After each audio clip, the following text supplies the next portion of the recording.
I guess if we start off on a very high level, there's two types of main types of clearance in China. You've got the traditional import, and then you've got the cross-border clearance. So if we look at traditional import, that's where if you want to sell anything into China, you need to get your product registered, and it needs to go through a lot of regulation before you're allowed to clear. And traditional import is for when you're selling in bulk into China. And given that our event today is selling through .com, what's more relevant is cross-border. So cross-border selling through your .com site. At the moment, there isn't many logistics companies providing solutions for cross-border selling.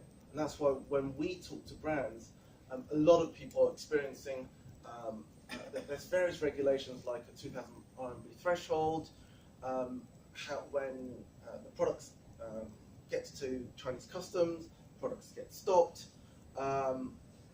customs goes to the end user to request the documentation, especially for luxury goods. That's not a great buying experience. So, and this is where we come in. So cross-border started in China around 5 years ago. That's when cross-border really started to take off. And if you look at the most current Chinese regulation, they are in supportive of consumption and cross-border as a principle. So for any company who are looking to sell through .com into China, I think cross-border is a great way of introducing your products and your brands into China. At the moment, apart from ourselves, there's Tainao, and that's the Alibaba Logistics Group. However, with Alibaba, they like to keep everything in-house. So if you use their logistics, you have to use their selling platforms. So there's restriction there straight away. With us, you can sell through your .com, you can sell through any other Chinese platforms or through social media. We're able to provide the logistics for yourselves. So just slightly touching on traditional import, the advantage of traditional import is that your products can be sold in supermarkets and department stores, but the negatives are that the customs clearance may be long and challenging. So as an example, we work with Holland Barrett. Holland Barrett has around 36 stores in China, and 2 years ago they only had 200 SKUs cleared for customs clearance in China, out of a total of 5,500. And we started to work with Holland Barrett via the cross-border route. We are out of the 5,500. We are able to clear around 5,000 products. It took Holland Barrett 5 years to get the 200 SKUs approved. It took us less than a month to get those 5,000 products approved. So that's one of the, I guess, the challenges for traditional import. And also, duties are 30% higher for traditional import compared to cross-border. So now let's look at cross-border. When we look at cross-border, there are further options for you guys as a setup. You've got postal, you've got personal direct entry, you've got bonded warehouse, and you've got B2C consumers. So I'll explain the differences between the 4 clearance routes. But the way we see it is postal is great for selling higher value products.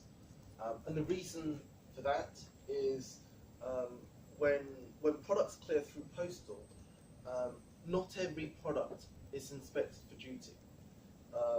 And from a consumer point of view, it means that the costs can be lower, especially if you're selling high-range bags or clothing or accessories. Personal direct entry, So that is great for long tail products where you want to be experimenting with the Chinese consumers, what they like, what they don't like, and you can use personal direct entry. Then you've got bonded warehouse. They are built for FMCG, fast-moving consumer goods. You send the goods in, and then as you get a sale, the goods are cleared on an individual basis. Finally, you've got business to consumer clearance, and this is where the 2,000 RMB or £200 restraint comes in. You can only clear products under the 2,000 RMB threshold per purchase. So, if we look at each of the lanes for postal, the advantage is that you don't need any documentation to go into China apart from your standard invoice. You don't need to register your product, and duties are inspected on a sort of random basis. And this is one of the quirks of postal, because post was invented in Britain over 500 years ago, and when the postal network was set up, it wasn't really designed for e-commerce, especially for cross-border e-commerce. And what a lot of the e-commerce companies have cottoned on to the fact that customs are struggling to pick out what are products for personal consumption and what are trade. And therefore, a lot of the e-commerce companies are sending products through cross-border because their products are not being asked for duties. So, and this is nothing wrong with the way the merchants are trading. This is just one of the, I guess, systems inefficiencies of the postal world. So at the moment, the way we look at it, if you have high-end products, if you use postal, the advantage is that the consumers are paying less duty. Of course, the downside is if they do get selected for duties, it's the consumer who has to pay for them. So they have to go to the post office and make those payments. And one of the quirks of postal as well is you'll see with different locations in China, there's different inspection rates. So if you look at Beijing, that could be 50 to 100%. And the reason why there's a range is it depends on the time of the year. So if China is having on a yearly basis, they have the People's Congress where all the political heads meet up. Then in Beijing, the customs is very strict. So during those times, every product is inspected, and therefore you're going to pay a lot more duties. As you go towards the more southern cities, the rules and regulations are more relaxed. So in Shenzhen, where it's very close to Hong Kong, the rules are more relaxed, and from our data, only sort of 10% of parcels are being checked for duties. Of course, it does depend on the size of the box, because if you ship out a massive box, you're more likely to be checked. The location matters, and the time of year matters. So that's one of the options that you have as an e-commerce company. The second option is called personal direct entry. To clear through those routes, you'll need to register your product with customs, and this is something 51 Parcel can do on your behalf. Although for cosmetics, there's no animal testing through this route because it's a personal route into China. And what that means is, as a Chinese consumer, when they buy, they're stepping outside the firewall, they're going to the .com site to be buying. So they're taking personal liability of that product. And because they're taking personal liability, there's less checks from the Chinese government. But the products do need to be registered. The other thing that you need to provide is an ID card. So every Chinese person will have an ID card, and when you clear through this method, we need to be presenting the ID card to customs, and therefore customs knows how much a person has bought throughout the year. So the duties for personal direct entry is 15% for the majority of goods. So that's supplements, there's food, and baby products. For clothing, for cosmetics, it's 30%, and for duties, for perfume, it's 60%. So if we take an example, again, let's talk about Holland Barrett's. If Holland Barrett's were selling, let's say, fish oil at £10, then the duty will be at 15%. So the duty value customs will be asking for is £1.50. One of the quirks of personal direct entry is that if the duty values less than 50 RMB, then there's no duty. So for Holland Barrett, as an example, they wouldn't pay no duties at all because it's under the personal levels. However, if you were shipping something like a bag, so we do a lot of shipping for Mulberry. So a Mulberry bag typically, let's say, is £500. Under personal direct entry, bags are at 30%, so there's £150 duty if we were to clear through this route. Of course, it's even more expensive for the perfume. So with personal direct entry, if you have low value goods, if you have long tail products where you just want to test out the market, personal direct entry is very quick to set up, and also for low value goods, it's actually one of the more affordable options. Sorry. Yeah. Just to ask, when you say registration products, could it be like a silk shawl or a leather bag, or is it like one? It's by SKU. Okay. So even if you were to have a different colour, we would still need to register it, but the registration process is very quick. So it will take less than a week to get it registered. Okay. Sorry, and one question on that, the example you used was very relevant for us. So the one about fish oil, for example. Yeah.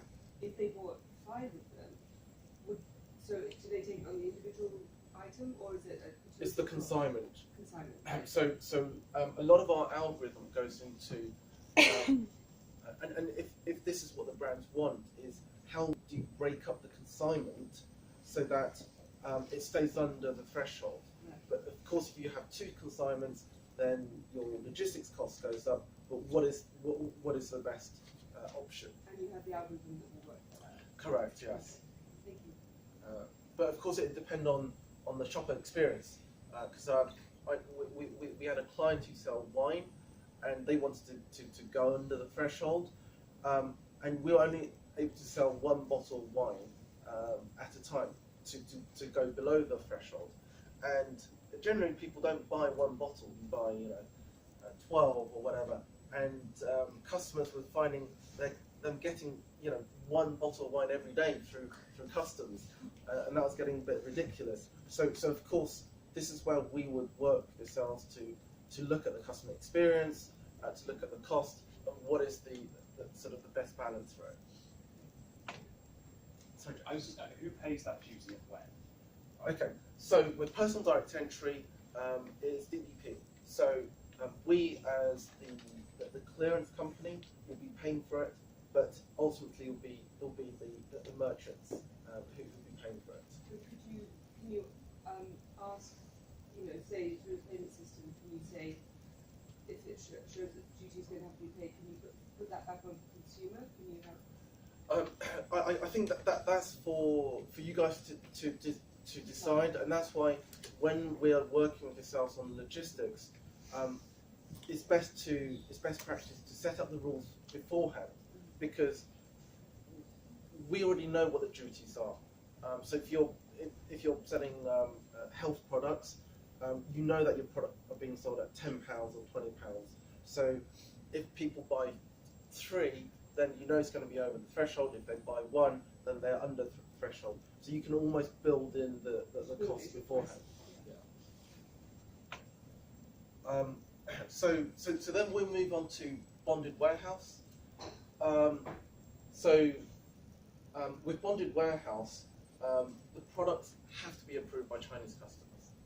And with bonded warehouse, because as the merchant, you are taking your products into a Chinese warehouse, it means that the Chinese government has almost responsibility of what's being put into those warehouses. So the approval process is more strict, and you need to provide more documentation in order to get it cleared. And that's why for a lot of cosmetics companies, they have a real challenge and struggle because the fear of animal testing. So I know some of the cosmetics companies, the likes of Boots and Body Shop and so on and so forth, they have a real struggle putting products into bonded warehouse.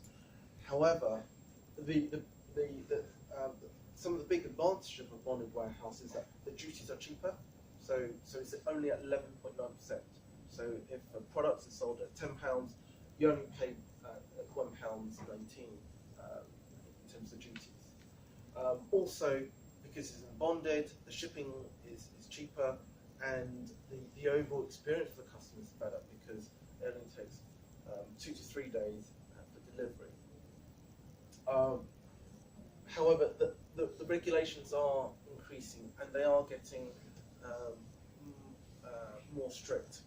And this is again is one of the quirks with Chinese customs, is that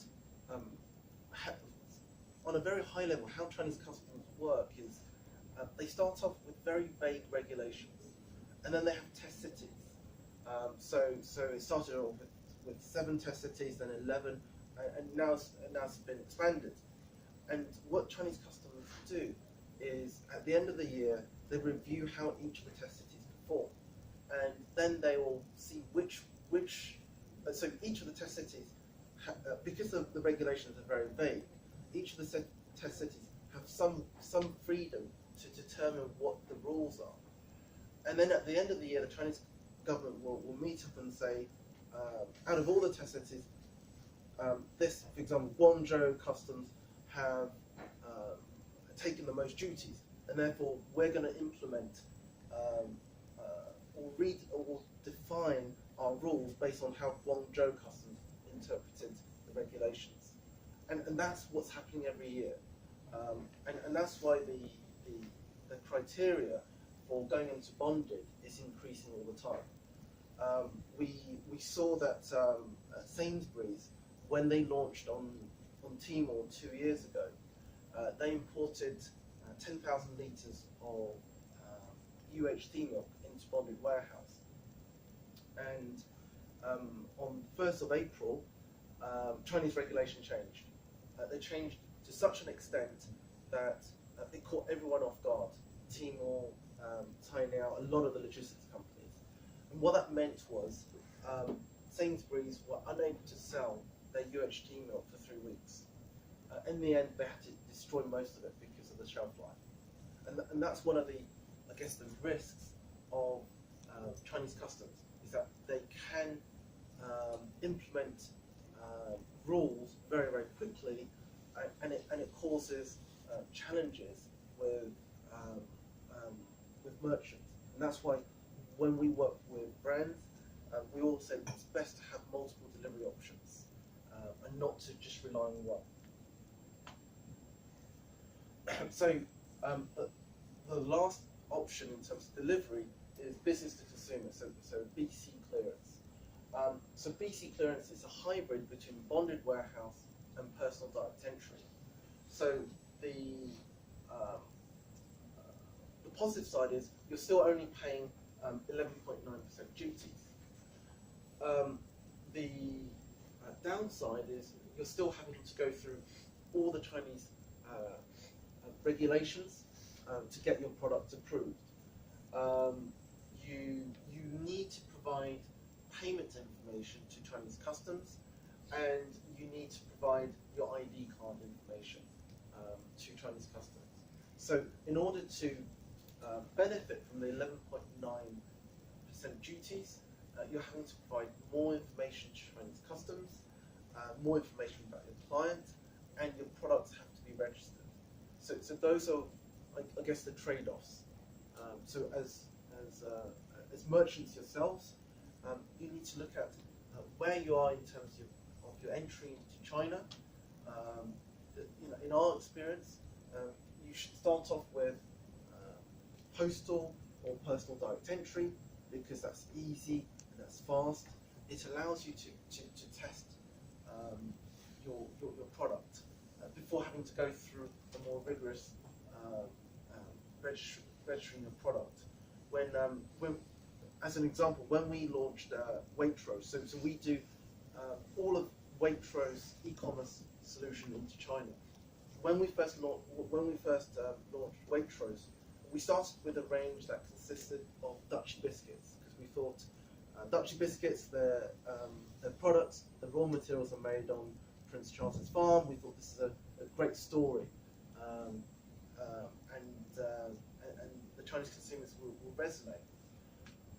When we started selling the product, we realised that a lot of the Chinese consumers didn't like the Dutchy biscuit taste. To them, the feedback was quite the taste was a little bit bitter or a little bit rough. Was the comments that were left.